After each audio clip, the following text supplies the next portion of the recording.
What is a DISC personality test? The answer is, it's not a test, it's an assessment. But why should you take one? Well, do you want to transform the way you communicate with others? Do you want to reduce conflict in the relationships in your lives? If so, stay tuned the rest of this video.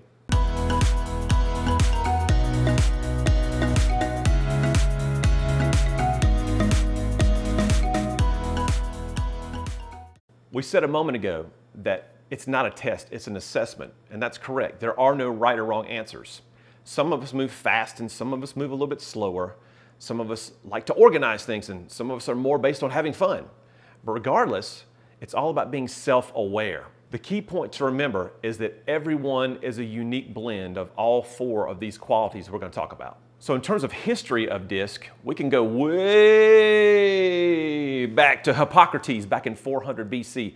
But to keep things a little bit more current, we're going to go to 1921 and Carl Jung. He's the author of Psychological Types. And he came up with this model of that there are four different types of personas, different types of personalities in terms of who we are and how we do what we do from a human behavior perspective. He published a book, Emotions of Normal People. And in that book, he really sharpened that concept that Carl Jung did in terms of these four personality styles are who we are. And they are measurable, predictable behavior patterns in terms of how people do what they do on a normal daily basis. The DISC language is based on observable behavior. So that's why you'll hear me use the term personality style and behavioral style almost synonymously.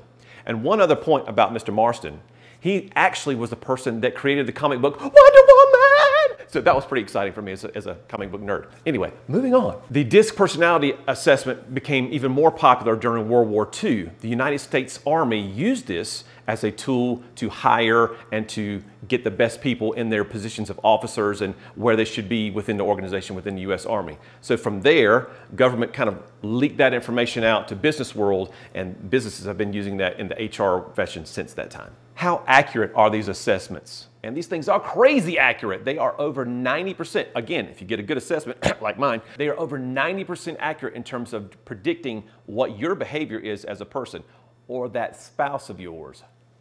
And the key question, should I take one? Well, you have to answer a few questions. Do you want to be able to communicate more effectively? Do you want to reduce conflict in any relationship, be that at work or at home? That could be with a spouse or significant other. That could be with an estranged parent. Maybe it's a brother or sister. If you want to know yourself better, then know others better and be able to adapt your behavior to meet others where they are, then you need to take an assessment. So back in 1997, I was a teacher in the classroom. I was working a summer camp at the time. I came home from that camp and I found my wife at home crying on the edge of the bed. I said, "Sweetheart, what's wrong?" She said, "Alex, I just don't understand you." I'm like, okay, that's blunt, but okay, give me an example. She said, why can't you get all the groceries on the grocery list when I give it to you? There are only 10 items. Fair point, because I get lost, distracted, confused a little bit. And I said, well, sweetheart, let me ask you something. Why can't you just be a little more flexible? Let's say we want to go out to eat and on a Friday night without having a big plan or to do. Let's just get in the car and go. You don't like that. You can't really handle that. You start to freeze. Why is that? She says, well, I guess that's the way I'm wired. I've just never liked that before. So we have this exchange back and forth, asking each other more and more questions. And we got to the point where we weren't splitting up or on the way to divorce, but this was 2 years into our marriage and we were finding out that we really didn't know each other as well as we thought we did. That summer, I went to a camp and I met a gentleman by the name of Dr. Robert Rome. He handed me a personality assessment. He said, "Alex, do this, it's going to change your life." I said, okay, you're a little bit too happy about that, but sure. I took this personality assessment and I found out that I'm this super people-oriented person that likes to have fun and cares about people and really enjoys life, super glass half full kind of guy. But that wasn't the point that really struck home with me. What struck home with me was, that's me, but that's not my wife. I don't know what she is, but she's not that. And so with this information, I said, "Dr. Rome, this is fascinating. Can I take one of these assessments and give it to my wife?" He said, "Absolutely, Alex." I took it home. I said, "Sweetheart, I don't know if this is going to be the cure, the problem solve, or whatever this is going to be."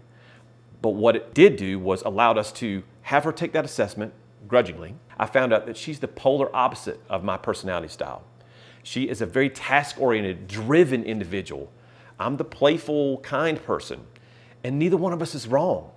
But knowing that I'm way over here and she's way over here, and if we can adapt our behavior to meet each other in the middle, we discovered that we're not doing this all the time, but with this knowledge, now we're doing this.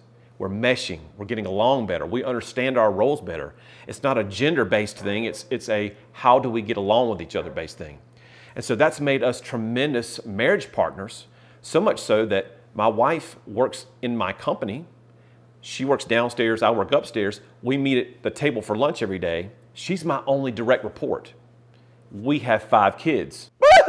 That's pretty crazy. Yes, but what that does is taking this and blending them together, it allows us to be the perfect complements for one another.